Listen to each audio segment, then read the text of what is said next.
when we set out to start the company, when we were, a couple people in a house with a pitch deck, we said, we're going to build America's power company. We're going to change the way the industry works.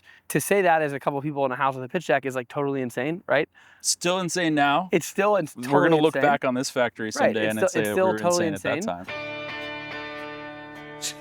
We're in Austin, across the lake from downtown Skyline and the neon signs of South Congress, where a factory is taking shape inside a former newspaper press. Headlines used to roll off these floors, and soon batteries will.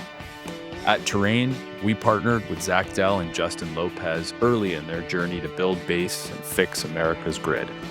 Just 2 years later, we're here at Base Factory 1 to talk about energy innovation, building hardware in America, and moving fast with a talent-dense team. This is Base Power, America's power company. You haven't seen it yet. I have not. It's so big. That's incredible. You approve? It's perfect. That is fucking crazy.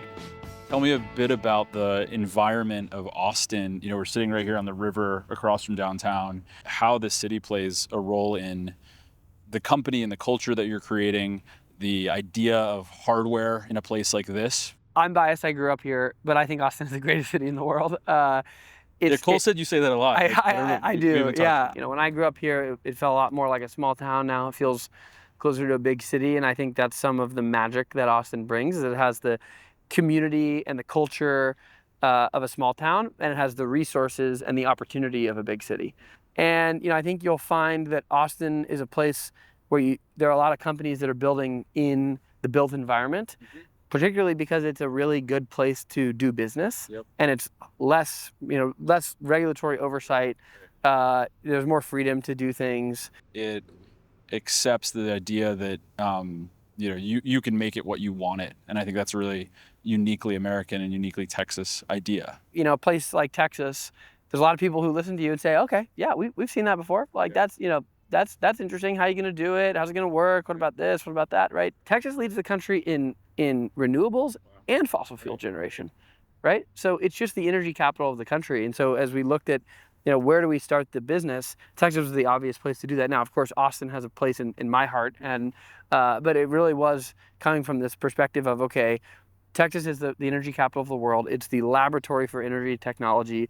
Austin is the best place to build a technology company in Texas, and we can talk more about this. I think we honestly think of ourselves more of a technology company competing in the domain of energy than an energy company that uses technology. Why do you think that matters? What's significant about that? Because I think our DNA, I think company DNA is a real thing, right? When you walk into the office, like, what do you feel? What do you see, right? And if you look at the energy industry today, part of the problem is that the DNA of most of the incumbents is not engineering-led. It's finance-led. Right. So you walk into their offices and they're high-rise buildings and everyone's in a suit and tie and they're on spreadsheets. You walk into our office and I'm wearing a button-down today because I've got an event tonight, but I'm largely wearing a t-shirt and there's engineering happening on the floor and people are in CAD and writing software, and it's not a I have my own fondness for spreadsheets as a finance person, recovering finance person maybe, but it's not a finance-led organization. And so I think the DNA of the company, how you approach problems, right? Do you throw money at the problem? Do you think about how do we structure this in a spreadsheet, or do you actually go solve it with engineering? And that is how we approach problem solving. Talk to me a bit about why this co-location, why having a factory makes sense at all. It's a huge undertaking, obviously. We compete in a commodity business, as we like to say. There are no sexy electrons, right? And our view is that the best electron is the cheapest electron.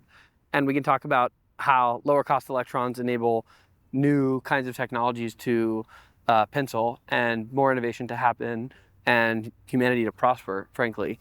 But I think people understand that concept broadly. So the idea here is that through vertically integrating, we can take cost out of adding energy to the grid. We can generate higher returns at the asset level and pass those returns on to the customer in form of lower prices, right? So the vertically integrated strategy really enables our competitive advantage, which is price.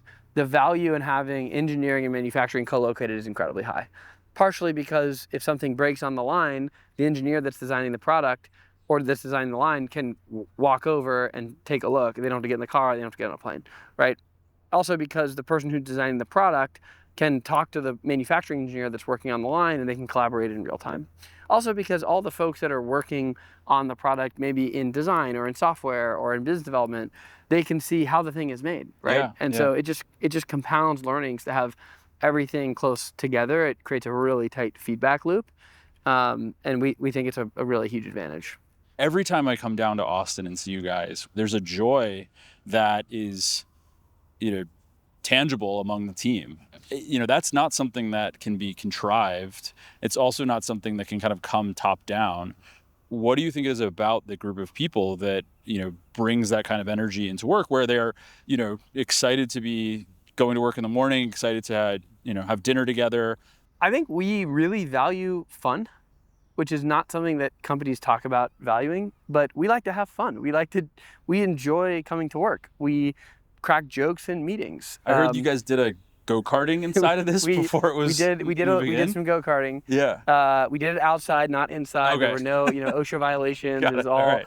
up to Inside would code. be pretty cool. Yeah. We like to have fun, right? Like we do 996. We just don't talk about it like that because it's, what we do is a couple things. One, when we interview people, we set expectations that this is going to be really hard and it's going to be kind of all-consuming. And if you're not someone who wants to really immerse yourself in your work, like you're just not going to have fun here.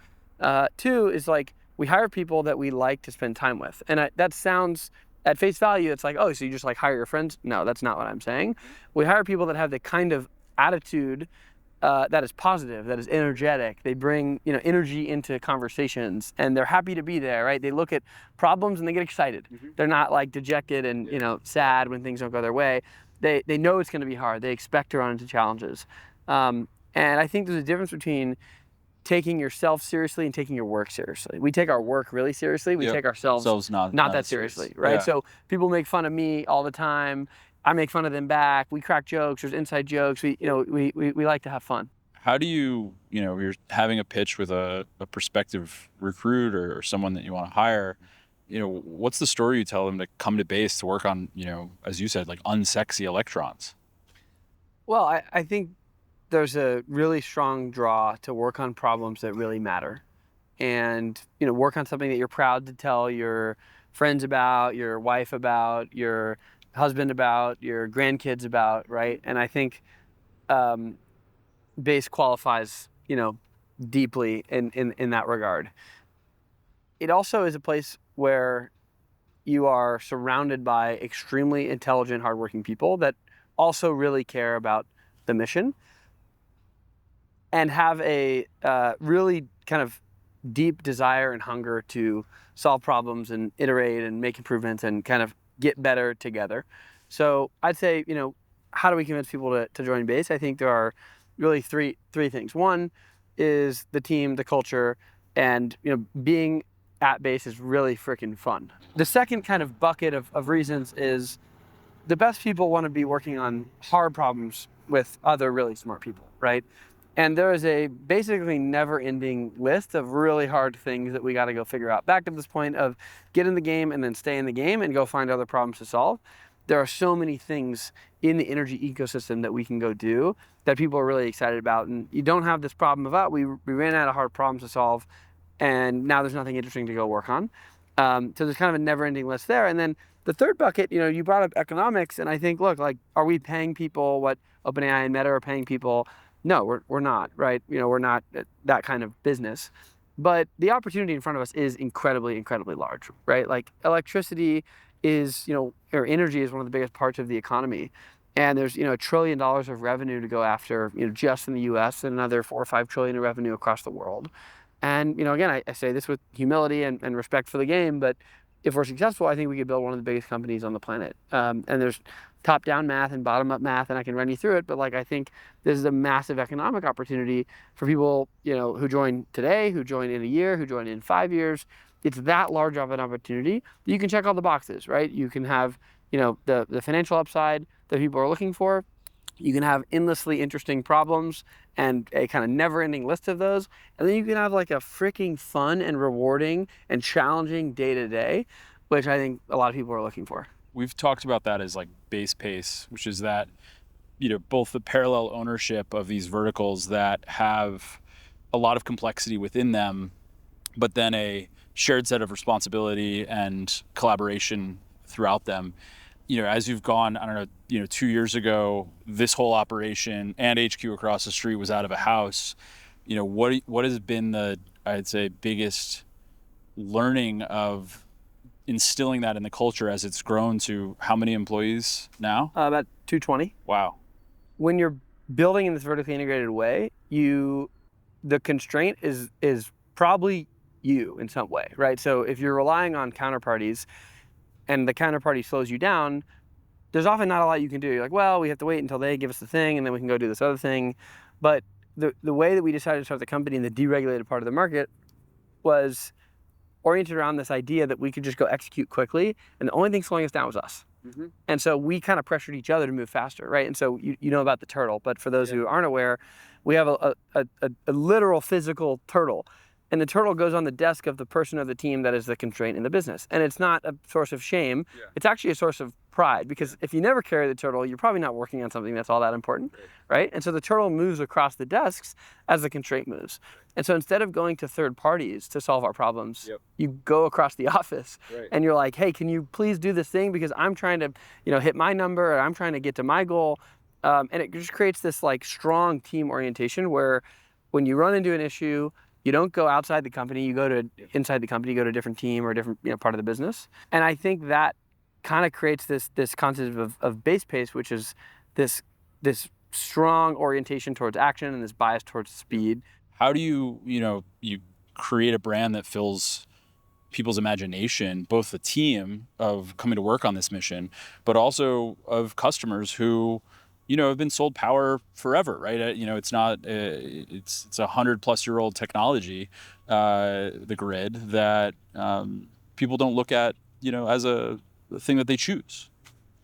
I think in a lot of ways, brand is the feeling that people have when they interact with the product, right? And so that is both the literal things they see, the buttons they touch, the way the product works, but also the interactions with your team, right? When things go poorly, how are those issues resolved?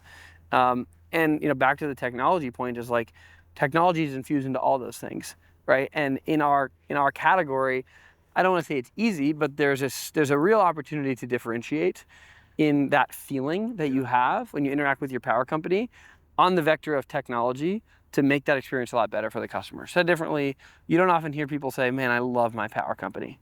Right? We're going to change that. Our customers do say that. Yeah. And they say that because our technology is better, our support team is better, our visual design is better, the actual product is better, the prices are lower, and all those things are connected. I think a lot about nominative determinism for these companies, right? And I know Base was kind of a quick decision in the name, but do you think it impacts how you think about the infrastructure level ambition of the company as a foundational technology to power homes and data centers and EVs and rocket launches down the line? Like, tell me about how those things connect to where you are today and where you want to go.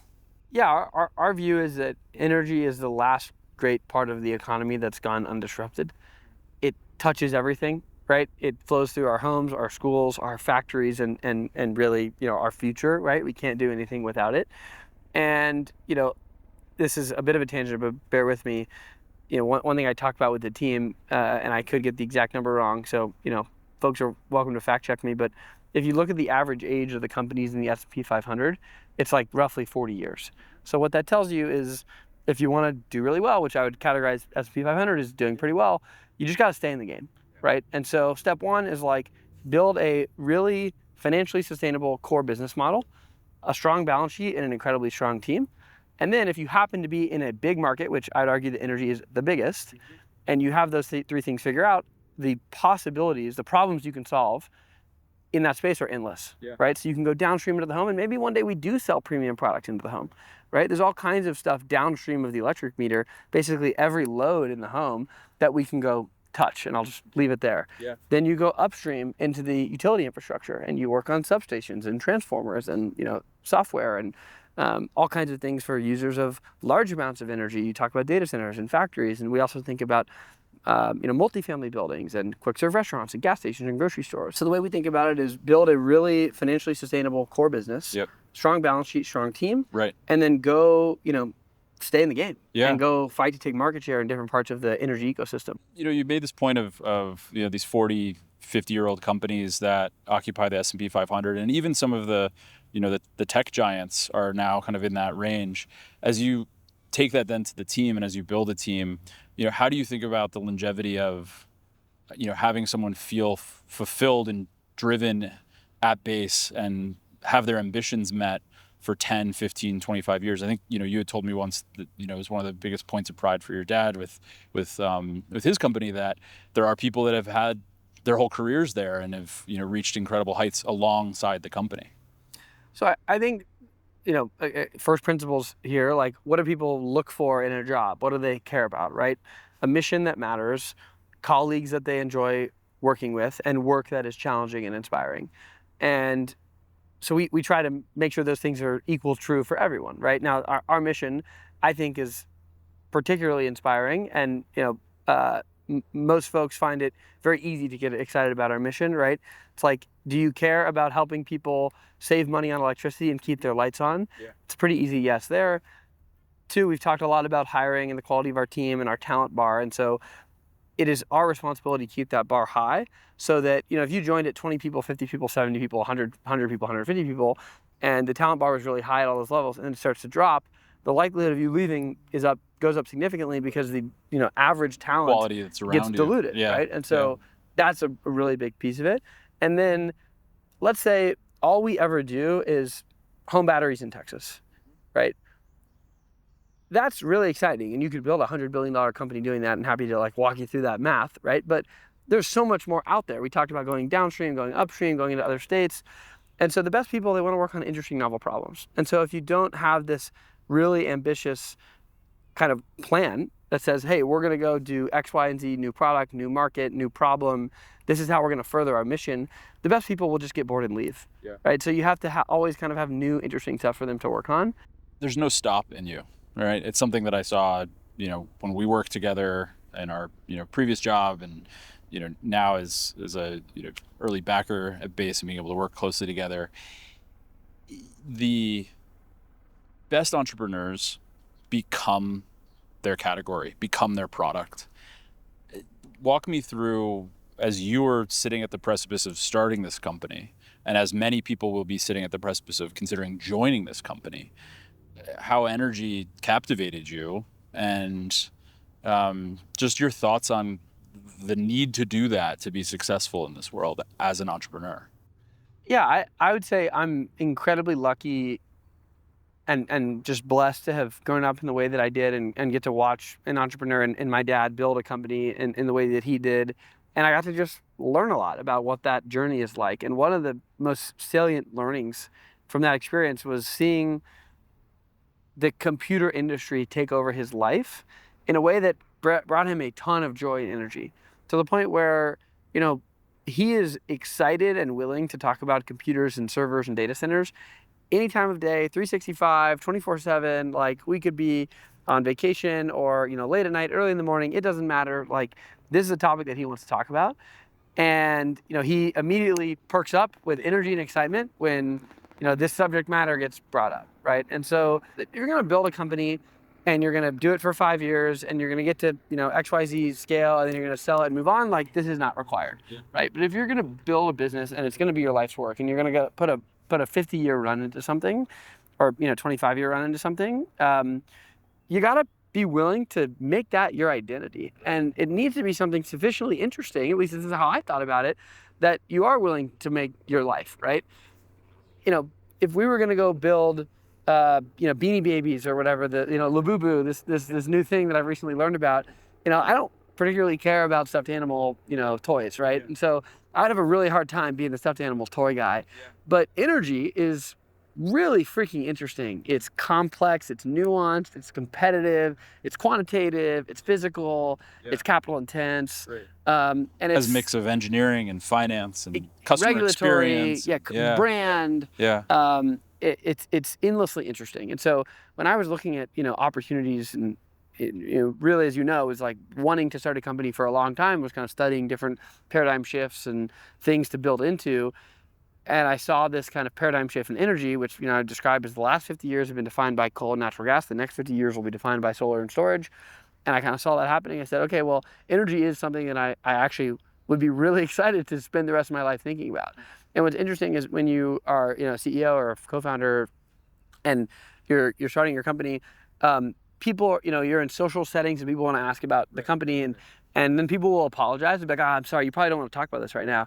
And you've probably heard me say this. I'm like, no, like, no, let's go. It's exactly what I want to talk about. I will talk about this all day long until you're blue in the face. Because like, this is, you know, my wife, like, she knows when I get home from work, I'm not like, oh, please, babe, like, don't ask me about, you know, I'm like, oh my God, I have to tell you about this thing that happened. And remember, I was talking about this morning. Well, this happened and we learned this new thing. And like, can you believe that, you know, this partner, you know, told us this. And so you have to get just like endless energy from the subject matter, or else you're not, you know, competing with someone that's just having fun is like hard. And really like, hard. we are having fun. And I'm having a hell of a lot of fun. And we're not doing it because we feel like we have to, because we want to make XYZ dollars, but we find it endlessly interesting and fun. And I think that is the best source of energy out there. I feel like this was golden. Yeah, it's been great. Thank you for doing it, coming down here, and everything you do for the company. It's always a good time. I can't believe this sign. It's like, it's so cool.